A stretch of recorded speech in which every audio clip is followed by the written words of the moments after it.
Hi, I'm Neerja Singh. I bring you 30 insights into the art of surviving, thriving through, and not dying of a generation gap. And these are for all boomers, right through to all zoomers. Insight 28.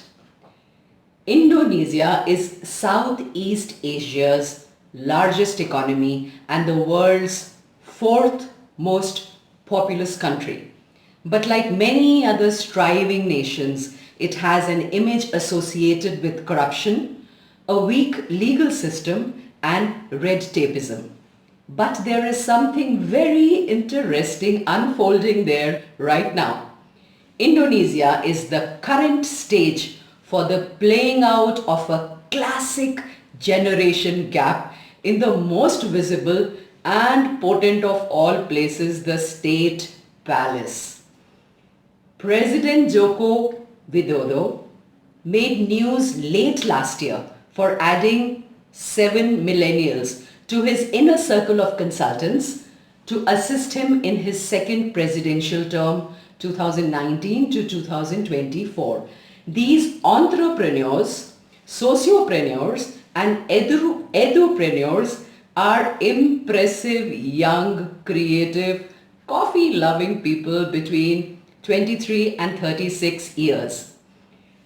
Widodo, better known as Jokowi, described the new generation advisors on his Instagram account as my partners in discussion every month, every week, or every day. With them, I can look for out-of-the-box ideas and leaping breakthroughs towards development. The president added. In the run-up to the elections, Jokowi had also baited his then rival, now Defense Minister, Prabowo Subianto. He asked him a question. What would you do to help unicorns? And guess what Prabowo responded with? He asked him a question that made him the talk of the town for days. And the question was, what are unicorns? Huh? Unicorns? Indonesia had another okay boomer moment involving the communications and information minister Johnny G. Plate, born 1956, and education and culture minister Nadiem Makarim, born 1984.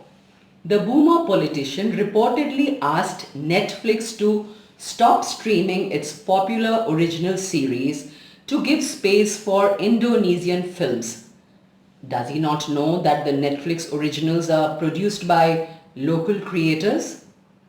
Nadiem and Netflix meanwhile went ahead and agreed to forge a $1 million partnership to train the local scriptwriters. The thing is that Netflix owed taxes to Indonesia, but the millennial did not have the patience to wait months for the new taxation regulations to come in.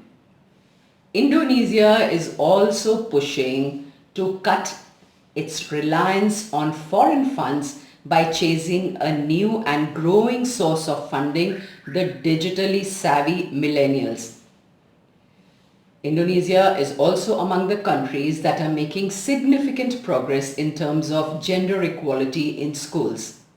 However, a research study by the Institute for Development of Economics and Finance has found that 94.97% conversations on social media involving the millennial staff of the president are often triggered by negative sentiments, or they involve negative sentiments.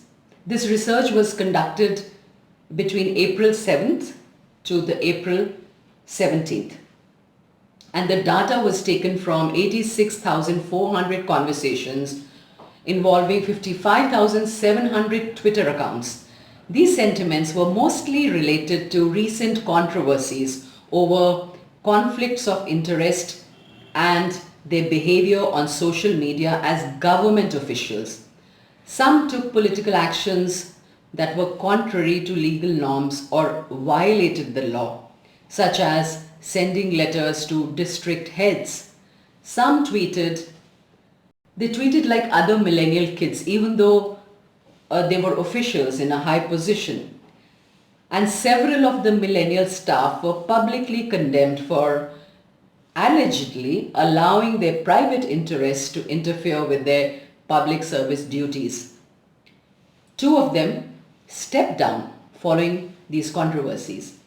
Now, analysts say that the power of the oligarchy in the palace circle, that is what might become a big obstacle, keeping the various breakthroughs and innovations purely at a mental or a useless level.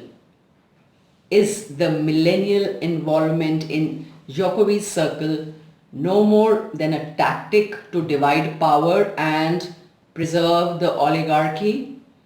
Will Widodo's second term be more business as usual or a millennial-led revolution? This teenager is ready to listen. Book me to speak on the intergenerational experiments around the world and watch out for Insight 29.